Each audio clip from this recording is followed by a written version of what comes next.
जनतेच्या न्याय हक्कासाठी प्रजासत्ताक न्यूज सदैव आपल्यासोबत।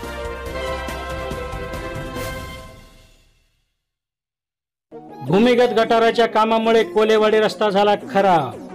संगमनेर शहरातील कोलेवाडी रस्त्यावर भूमिगत गटार प्रकल्पांचा भाग म्हणून रस्ता खोदला गेला आहे, ज्यामुळे रस्ते वापरकर्त्यांमध्ये सुरक्षिततेचा प्रश्न निर्माण झाला आहे। मात्र ठेकेदार सुस्त आणि कर्मचारी व प्रशासन मस्त असल्याचे चित्र पाहायला मिळत आहे। रोडवरील बंदिस्त गटार योजनेचे काम चालू आहे। या कामामध्ये काही ठिकाणी काम झाले तर काही गल्ल्यांमध्ये गटारीची लाईन वळवण्यासाठी मोठ्या प्रमाणात भ्रष्टाचार झाला। लोकवस्ती असलेल्या ठिकाणापर्यंत बंदिस्त गटार करण्याचे गरजेचे असताना देखील प्रजासत्ताक न्यूजने व्हिडिओ घेतल्यापर्यंत गटारीचे अर्धे काम झाले होते। ज्या भागापर्यंत चेरीमेरी देण्यात आले त्या भागापर्यंतच गटार करण्यात आली।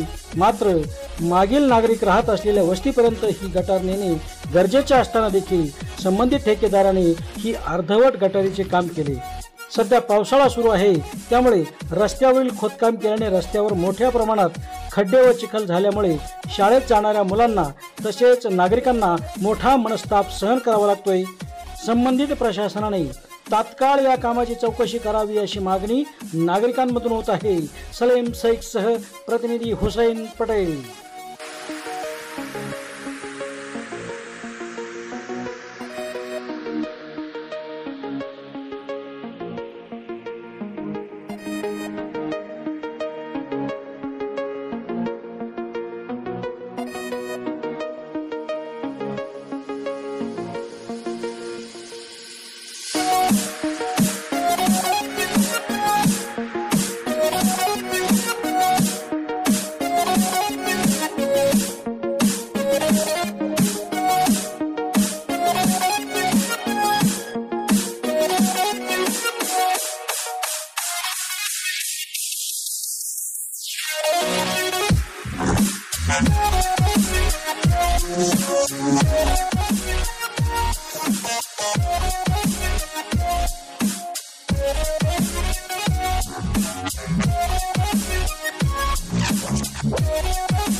आपल्या परिसरातील ताज्या घडामोडी पाहण्यासाठी आजच प्रजासत्ताक न्यूज 24 ला सबस्क्राइब करा आणि रहा अपडेट। तसेच लाईक अँड शेअर करायला विसरू नका।